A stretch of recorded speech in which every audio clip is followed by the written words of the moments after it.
আসসালামু আলাইকুম। একটা কথা না বলতেও নয়, তারপর বলতেছি যে কি আসলে আমার বন্ধু একটা হঠাৎ আমাকে মেসেজ দিতে পারি ইমার্জেন্সি টাকা পাঠান, আমার টাকা লাগবে। তারপর যে কি সমস্যা না সমস্যা সে বলতেছে যে ভাই আমি একটু সময় টাকা যাই হোক, সে বলতেছে যে আমি একটা খড় খাইছি, ইমার্জেন্সি টাকা পাঠান। তো আমাকে পুলিশ ধরছে, 5,000 টাকা পাঠাতে হবে, না হলে পুলিশ আমাকে ছাড়বে না। তো ওই নাম্বার থেকে আমাকে আবার কল দেওয়া হয়েছিল, এখানে দেখতেছেন এই নাম্বার বিকাশ।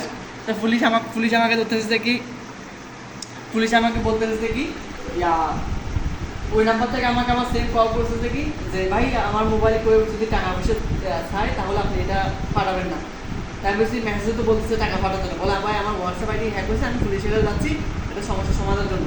এখন এই আইডিতে আমার হোয়াটসঅ্যাপ থেকে সবাই মোবাইলে টাকা পাচ্ছে শুধু, এখন কিছু বুঝতেছি না। তো এখানে আবার এখানে লেখা আছে যে কি ভাই টাকা পাঠান। আমি বলছি লাস্ট ওই জিনিসটা বুঝার পর আমি মজা করতেছি যে কি আমি অমুক সাধারণ অমুকে এটা বলতেছি, তুমি পুলিশকে মোবাইলটা দাও, আমি পুলিশকে সব কিছু সমাধান করেছি, পুলিশকে আমার নাম বললে পুলিশ ছেড়ে দিবে, কোনো সমস্যা না, মজা নিচ্ছি। যাই হোক, তো সে বলছে না ভাই টাকা পাঠান, ইমার্জেন্সি না হলে পুলিশ আমাকে থানা নিয়ে নেবে, আমার নামে যেটি করে দিবে, এই সমস্যা ওই সমস্যা।